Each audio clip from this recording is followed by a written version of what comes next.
Hello guys, welcome back in my new video. तो आज हम शुरू करने वाले हैं हिंदी व्याकरण का एक इम्पॉर्टेंट टॉपिक जो कि है अलंकार।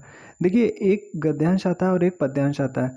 तो जो काव्य खंड आता है, काव्य खंड में कुछ लाइंस होती हैं कविताओं की, और उसमें जो है आपसे कुछ क्वेश्चन पूछता है।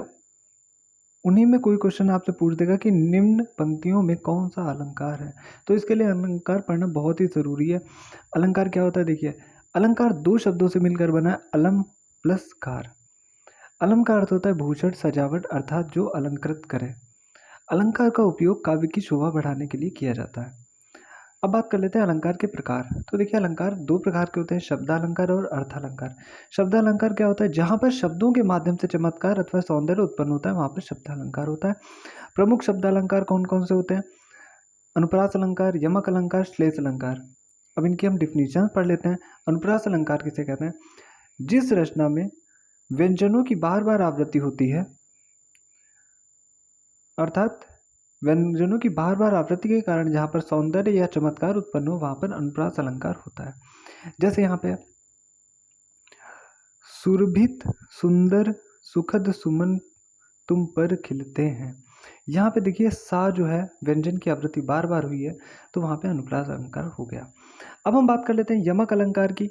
जब एक ही शब्द दो या दो से अधिक बार, देखिए यहाँ पे क्या था, वर्ड की आवृत्ति होती है, जो व्यंजन होता है, व्यंजन वर्ण की आवृत्ति बार बार होगी, वहां पर अनुप्रास होगा। अनुप्रास में क्या होता है? वर्ण की आवृत्ति बार बार होती है। और यमक अलंकार जब एक ही शब्द दो या दो से अधिक बार आता है और हर बार उसका अर्थ भिन्न हो, वहां पर यमक अलंकार होता है। अब हम चलते हैं अपने नेक्स्ट पेज पे। तो देखिए, यहाँ पे इसका उदाहरण है, काली घटा का घमंड घटा, नवमंडल तारक वृंद खिले। तो यहाँ पे घटा शब्द देखिए बार बार आया है। तो एक बार घटा का अर्थ है काले बादल, दूसरी बार घटा का अर्थ है घट गया। अब हम बात कर लेते हैं श्लेष अलंकार की। श्लेष का अर्थ है चिपकना। जहाँ एक शब्द एक ही बार प्रयुक्त होने पर दो या दो से अधिक अर्थ दे, वहाँ श्लेष अलंकार होता है। जैसे उदाहरण के लिए बहुत ही पुराना एग्जाम्पल है, रहीमन पानी राखिए बिन पानी सबसून, पानी गया ना उब रहे मोती मानुष चून। तो यहाँ पर पानी शब्द का जो है अर्थ तीन अर्थों में लगाया जाता है, चमक, जल और इज्जत। यहाँ पर पानी का अर्थ चमक हो गया, अगली बार जो प्रयुक्त हुआ है पानी शब्द, वहाँ पे उसका अर्थ जल हो गया, और फिर उसके बाद तीसरी बार जो पानी शब्द उपयोग हुआ वहाँ पर इज्जत हो गया। अब बात कर लेते हैं, देखिए अलंकार दो प्रकार के बताए थे, एक तो शब्दालंकार, एक अर्थालंकार। अब अर्थालंकार कितने प्रकार का होता है? तो ये देखिए, अर्थालंकार पांच प्रकार का होता है, उत्प्रेक्षा अलंकार, उपमा अलंकार, रूपक अलंकार और अतिशयोक्ति अलंकार। तो अब हम बात कर लेते हैं,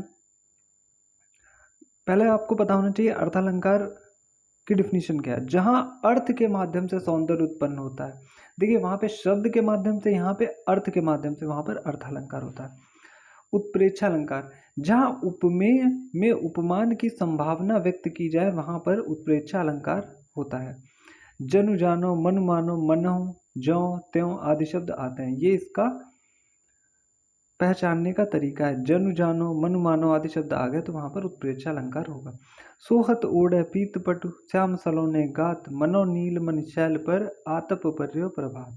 तो यहाँ पर मनो आ गया, तो अर्थात उत्प्रेक्षा अलंकार हो गया। अब हम चलते हैं अपने नेक्स्ट पेज पे।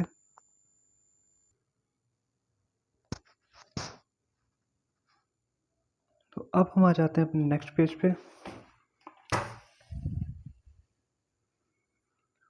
उपमा अलंकार की बात कर लेते हैं। जहां पर उपमेय में उपमान की समानता व्यक्त की जाए, वहां पर उपमा अलंकार होता है। इसमें शब्द सा से सी सम समान सदृश सरिस आदि आते हैं। कमल सा कोमल गात सुहाना, हरिपद कोमल से। देखिए यहाँ पे सा और से शब्द आया, यहाँ पे उपमा अलंकार हो गया। रूपक अलंकार की बात कर लेते हैं। उपमेय में उपमान का भेद रहित आरोप होता है, वहां पर रूपक अलंकार होता है। जैसे मैं तो चंद्र खिलौना ले हूं, जो चंद्रमा के समान है वो खिलौना यहाँ पे बालक लेना चाहता है। आए महंत वसंत, प्रश्न चिन्हों में उठी हैं भाग्य भाग्य भाग्य सागर की हिलोरें।